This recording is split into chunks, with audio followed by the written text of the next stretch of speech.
হযরত ইউসুফ আলাইহিস সালাতু ওয়াস সালাম যখন মিশরের রাজা হলেন, তখন এক বছরের প্রচন্ড অভাবের কারণে রাষ্ট্রীয়ভাবে রিলিফ দেওয়া হইতেছে।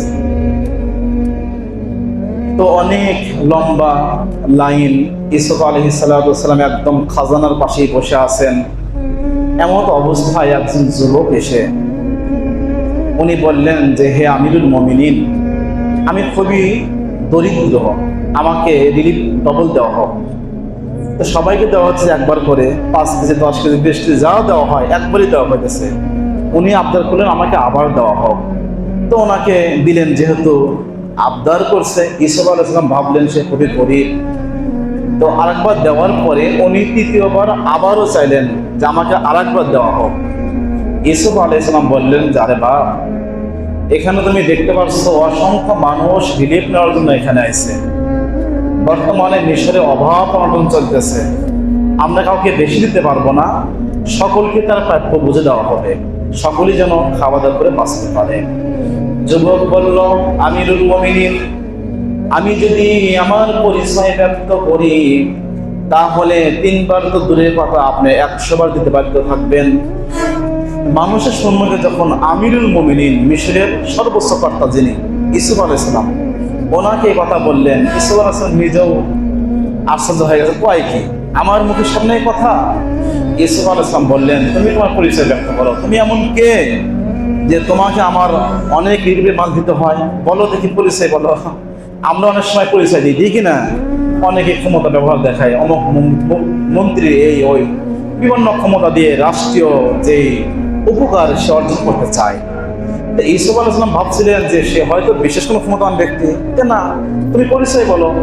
তো উনি পরিচয় দিল, আল্লাহর নবী আমিরুল মুমিনিন, আপনি কি মনে আছে যখন সেই জুলাইখা আপনাকে মিথ্যা তহমত দিয়েছিল, অপবাদ দিয়েছিল, আর একজন শিশু দোলনার মাঝখান থেকে যে কথা বলতে পারে না, একদম কয়েকদিনের শিশু, ওই সময় একজন শিশু আল্লাহর হুকুমে কথা বলেছিল এবং আপনার পবিত্রতার বিষয়ে ঘোষণা দিয়েছিল, এটা কি আপনার মনে আছে? ইউসুফ আলাইহিস সালাম বললেন, নিঃসন্দেহে আমার মনে আছে। জুলাইখা যখন আমাকে মিথ্যা তহমত দিল, জিনার মিথ্যা তহমত, আল্লাহর আদেশে একটা বাচ্চা দোলনার মাঝখানে থেকে সে সাক্ষী দিয়েছিল ইউসুফ নির্দোষ, সে কাজ করে নাই।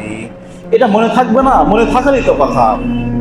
ইউসুফ আলাইহিস সালামকে লক্ষ্য করে যুবক বলল, দোলনার মধ্যে থেকে যে শিশুটা আপনার পবিত্রতার বিষয়ে সাক্ষী দিয়েছিল, আমি আজকের সেই যুবক। বলেন সুবহানাল্লাহ।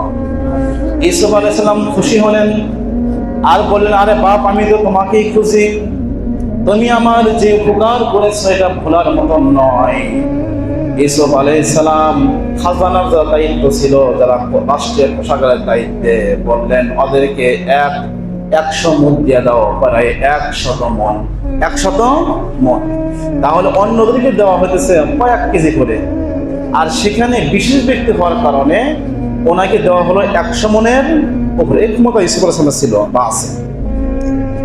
এই কথা বলে রাসূলুল্লাহ আমাদেরকে শিক্ষা দিয়েছেন, দুনিয়াতে একজন মানুষকে যদি সম্মানিত করার কারণে একজন মানুষকে তহমত আর অপবাদ থেকে বাঁচার জন্য যদি সে এত বড় পুরস্কার পায়, আমার রব যখন আমরা দৈনিক একবার দুবার নয়, জীবনে একবারও নয়, দৈনিক কয়েকবার করে আল্লাহর কুদরতি পায়ে আমরা সিজদা করি, রুকু করি, সুবহান রাব্বিয়াল আযীম বলি, সুবহান রাব্বিয়াল আলা বলি, আল্লাহর শান ও শপথ, আল্লাহর বরত্ব যখন প্রকাশ করি, রাসূল বলেন আল্লাহ তাআলা ওই বান্দার প্রতি খুশি হয়ে এর চেয়ে অনেক অনেক বেশি দান করে।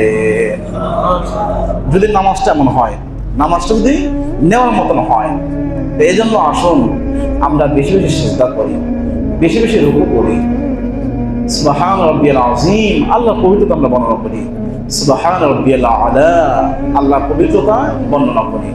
এখন আশ্চর্য বিষয়, নামাজের মধ্যে একদল লোক আমরা দেখতে পারি এত তাড়াহুড়া করে নামাজ পড়ে যে সুবহান রাব্বিয়াল আযীম একবারই বলা যায় না, ওই ব্যক্তি কয়েকবার করে রুকু করে, সিজদা করে, তাড়াহুড়া নাই।